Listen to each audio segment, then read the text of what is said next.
Hey, welcome back to Russ Total Garage, and it is day 31 of the 51 Hudson build. So, success! Got the engine started. That's great. That's a big milestone. Next thing to do, because there's just still work to do, is the cooling system for the car.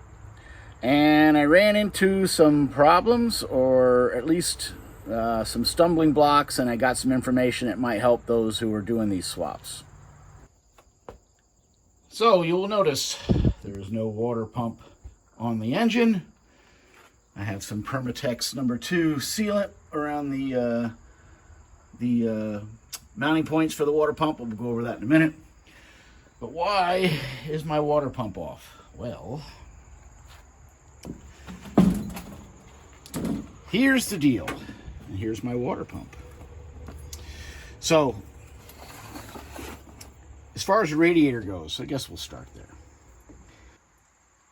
So for a radiator in this car, I've been bouncing back and forth on whether I should try to use the original radiator or put an aftermarket aluminum radiator in, which is what I've been doing for the last however many years. I normally just install an aftermarket, Champion or whatever, eBay aluminum radiator. They've worked great for me. But what's weird about this one is I really couldn't find one that I liked as far as close enough to size, which is kind of strange because here you see, this is my original Hudson radiator. And as you can see, some changes have been made. So I decided to use the original Hudson radiator because as common as a size you think this would be, I really couldn't find something aluminum that I liked as far as being close. I mean, I spent a lot of time looking at different models, and nothing is this wide. They're all narrower, and I'm sure they would have worked fine. But this radiator, I looked inside, and it looks mint. I mean, this car was an amateur, I'll say, restored driver. So somebody may have bought a new radiator because this thing really looks good. And then the other stroke of luck was this cooling fan. Well, let's take a step back. This is one of those things where like one thing always leads to another. So fine, I decide, hey, I'm going to use the original radiator. So I put the radiator in, and here's my water neck outlet there on the bottom. And the way the lower hose was going to have to be, it was going to crash right into the mechanical cooling fan. Okay, so fine. And that looked like that was going to be that way no matter what radiator I chose. It was just the way it's set up. I just couldn't get a decent looking straight shot as far as a radiator hose goes for the bottom without making some kind of convoluted S-shaped thing, which I really didn't want to do. So fine. So to get rid of or to have a decent lower radiator hose, I had to get rid of the mechanical fan. Okay, great. So now I need an electric fan. So I look in my pile, and I find this. And man, it just fell into place. And believe it or not, yeah, I had this in stock. It has got to be something I bought from a swap meet, because when I go to swap meets, there's certain things I always seem to walk home with one electric fan. It just seems to be that way. And I try to get all different styles and designs because everything I build is kind of, custom. It's make this work, makes that work. So, and I buy these things cheap. I'm sure I paid less, no more, I'll say, than $25 for this fan. Because usually my buddies and I will walk in, we're like, let's look for a $10 fan. I mean, I normally find electric fans and I don't pay more than $10 for them, which is silly, but it is what it is. So anyway, I'll value it at $25 because I am keeping track of the dollars on this car, and in the end, we'll go over it all, what it all costs. But anyway, regardless. So this fit in really good. And I looked at it, and it had a sticker on it, which now tore, but I took a picture of it. And it was a 620-118. And I looked at that number, and I said, that looks like a Dorman number. And I did a search on it, and sure enough, this is an electric fan. Let's just call it a 1995 Thunderbird. So this is like one of those Taurus fans. It's 2-speed. They move a ton of air. and they also pull a ton of amps.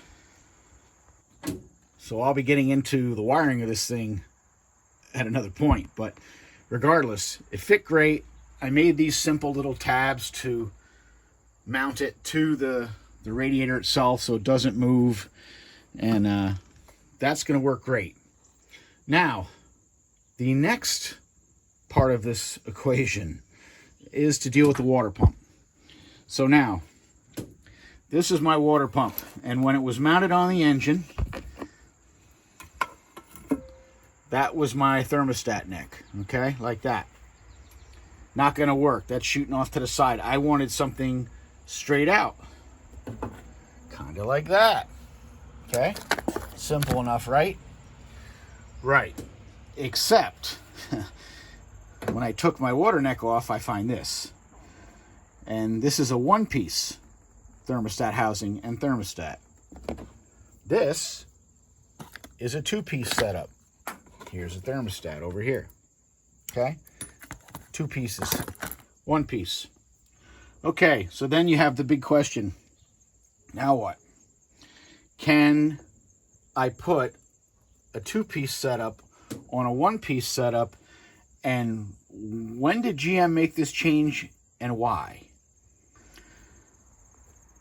So what I was able to find out, and it can get a little confusing, is that on the trucks from 1999 to 2003, GM used this one-piece thermostat housing and thermostat, okay? And then, for whatever reason, in 2004, they went back to, I'll call it a traditional two-piece setup. Now, what I had read was, if you have an earlier water pump, this bore diameter is different between the later 2004 and up. And I was also told that I also read that the bolt spacing here was different between early and late. Basically, in a roundabout way, saying that if you have a 99 to 03 water pump, you cannot just convert to a two-piece setup, because the bore diameter is going to be different and the thermostat won't fit into the water pump. Plus, the spacing on the bolts will be different, and you won't be able to bolt the neck up to the thermostat housing, or to the thermostat area of the water pump. So that would make it seem that you cannot put the later two-piece setup on to the older one-piece water pump. And this is only like up to 06. I'm not talking about Gen 4 engines. This is all Gen 3. Then something else comes into the equation. I read that all water pumps being made new are the later style. So if you were to buy a new GM water pump for your 2000, say, Silverado, it's going to have the larger bore diameter for the two-piece setup, but supposedly you could still use your older one-piece thermostat if you had to. And it gets confusing, because even if you look, say, on Rock Auto, which is my go-to, especially for details on parts, you'll see information about these water pumps, and some will say thermostat inner diameter 2.05 inches, may need to upgrade or change your thermostat, okay? So they're telling you right there that if you buy a unit, a water pump with a 2.05 diameter here for the thermostat, it's going to be a later system. So, again, figuring this all out, I figure, okay, I'm going to need to buy a later model thermostat, or a later model water pump, so that I can use this, basically an 04 up water pump, so I can use my two-piece setup. So I removed the water pump from my engine. And then I realized that this water pump is not the original 2003 unit. It has been replaced. So, not having this stuff in my hands when I first did this, first check was to get the caliper out and measure this inside diameter here.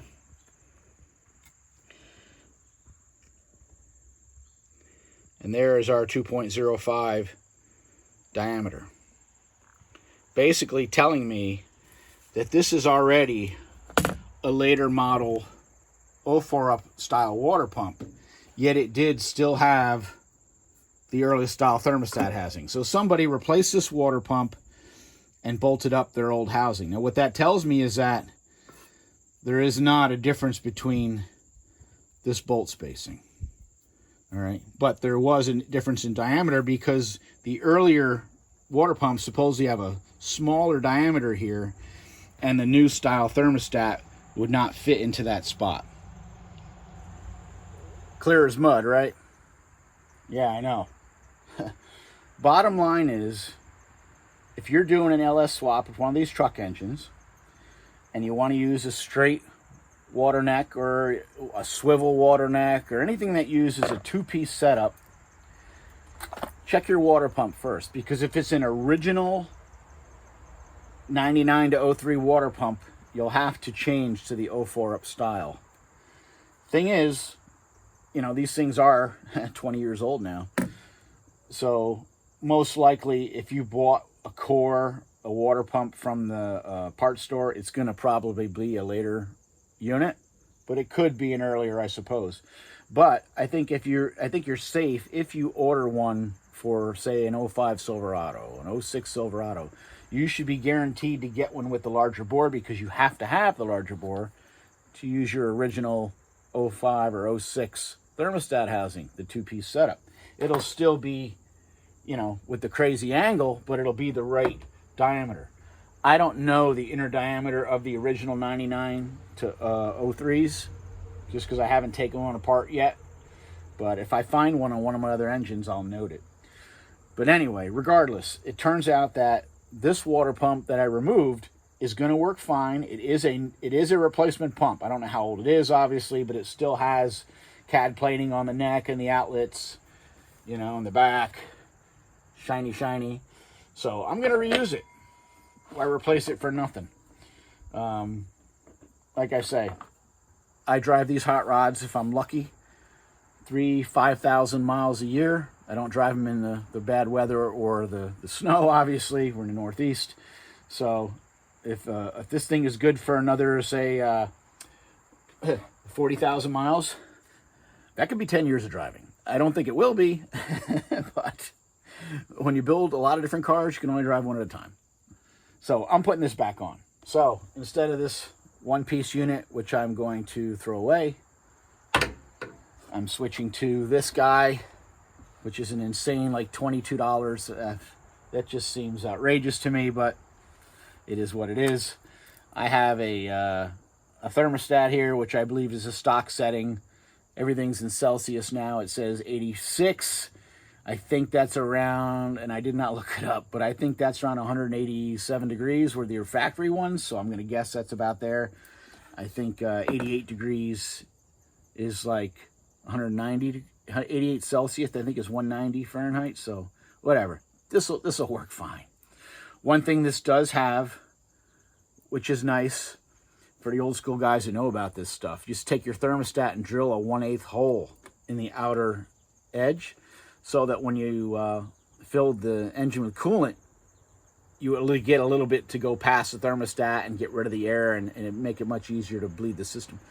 These have a little loose, almost like plug there. Does the same thing, so you don't have to drill a hole in it. And the way these two-piece setups work, you got a machined surface in there for the gasket with a little notch in the top there, like that. And that little notch corresponds to a little tab on the thermostat. Nice and simple. Just make sure everything's clean. And goes like that. It just fits right into there like that. Nicey nicey. And then this O-ring raised surface here makes the seal. So you should not need, certainly don't need a gasket, and you shouldn't need any sealer. However, while it is true that that O-ring should not need any sealant, these surfaces are not brand new. So what I do is I use my old standby. This is Permatex number 2. It's all dirty, so you can't see it, but it's basically number 2 former gasket. This is a non-hardening sealer. It's almost like the old Indian head shellac stuff. It's stuff you use on, I use it on every paper gasket and such, things like that. And even though these are O-rings and shouldn't need anything, I don't like doing things twice. So I'll show you how I'm going to use that. But first, I'm just going to clean up the bolts that go into the water pump. Just make sure there's no junk or anything on these threads, because they do get corrosion.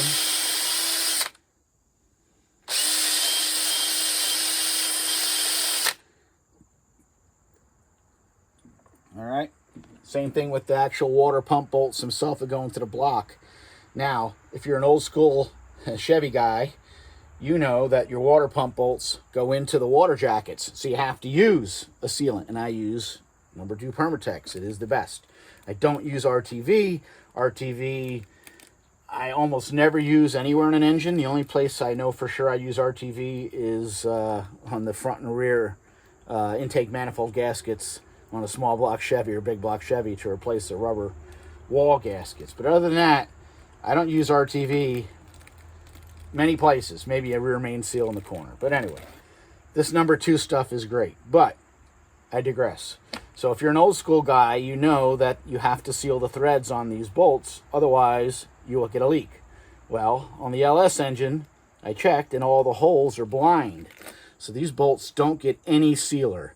Somebody did put sealant on them, it looks like, when they installed this, and that can cause basically a hydrolock on the bolt and crack things. So I'm going to clean up these threads, and they're not going to get any sealer.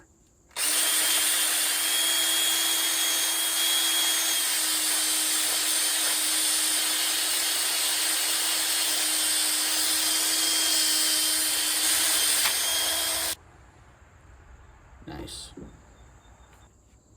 All right, all my bolts are cleaned up. Now, as I was saying, while it is true that an O-ring seal should not need any sealant on it, these surfaces are no longer brand new. They're no longer machined to be 100%. And O-rings do work great, but if there are any scratches or defects that are deep enough that the O-ring can't get in there, it's going to leak. And the coolant system's under pressure. So as a precaution, I'm going to take a little of my Permatex 2, number 2 non-hardening sealant, and just kind of smear some around where the O-ring is going to sit. And what's nice about this stuff, as opposed to RTV, first off, it's much cleaner. Secondly, it doesn't harden up and turn into chunks of rubber that then could go through your system. This doesn't do that. Okay? Good stuff. All right, so I'm going to take my new thermostat housing and my new thermostat and put it in there. I don't think it makes any difference which way it goes. I think I'll put the little hole toward the upper part. Now, they give you bolts with this aftermarket thermostat housing, but they're cap screws that use an Allen key, and I don't want to be bothered with that if I'm on the side of the road or have to make a repair or anything. So I'm just going to use the original 10mm bolts.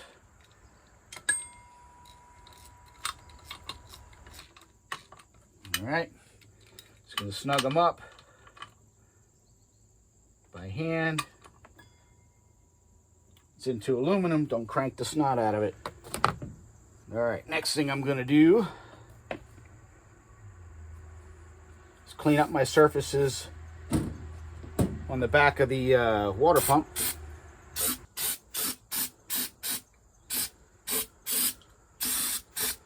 I'd already hit them with a wire brush to clean off any remnants of the original gaskets.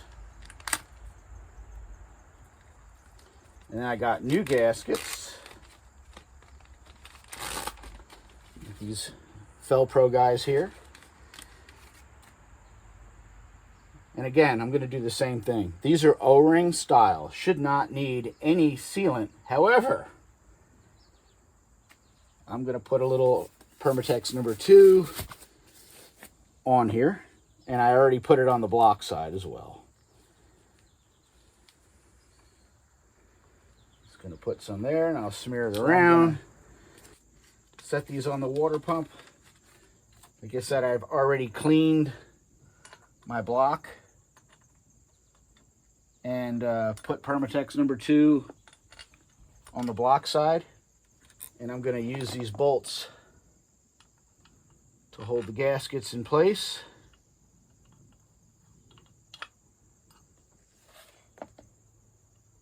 And get that installed on the engine.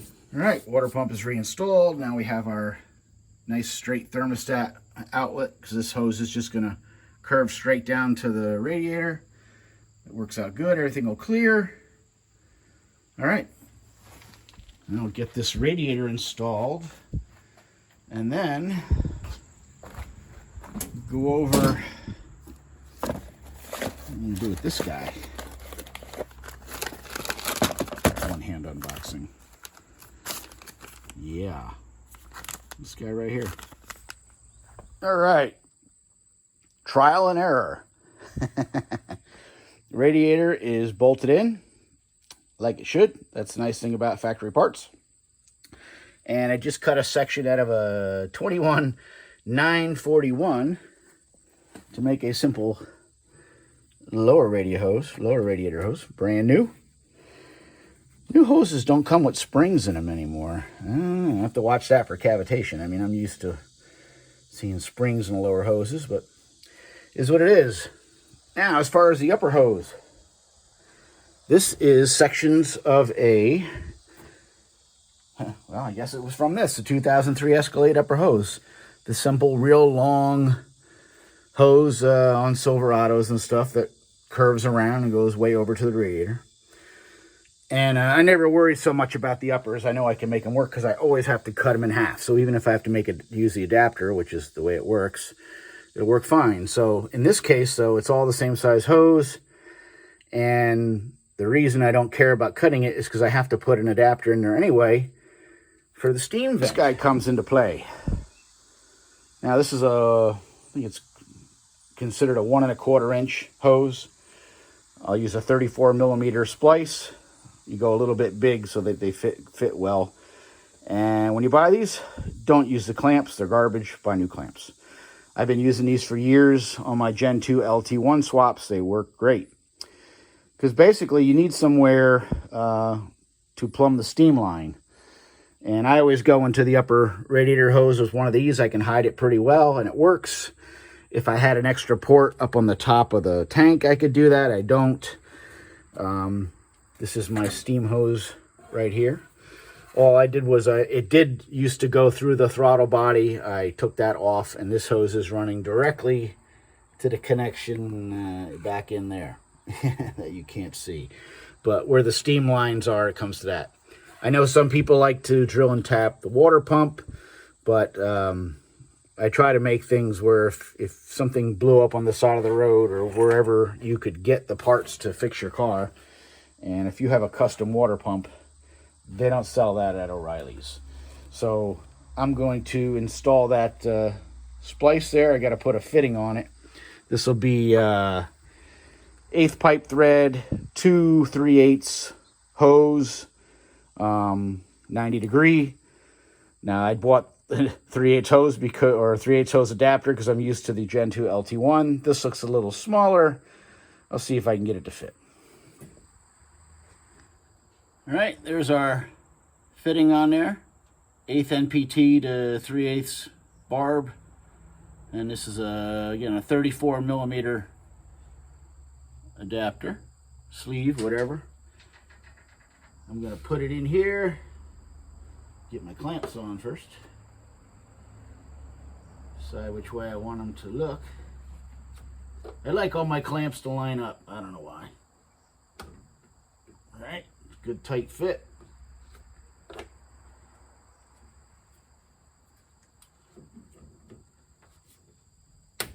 Go. And there we go, a nice upper radiator hose, custom. This clamp I don't like, I'm gonna get a new one. And you know what else I have to look at here? I have to double check my air intake routing. And hopefully I can get up and around that. There's always something to take into account here. It might be better to redo this upper hose and get it closer to the radiator. I guess I'll see in a few. All right, so it looks like I can get an elbow off of this underneath this upper hose, so I think this will work, but I'm not going to trim back my steam line until I get some parts to make sure. I have a bunch of silicone elbows around, but the biggest I have is a 4-inch OD.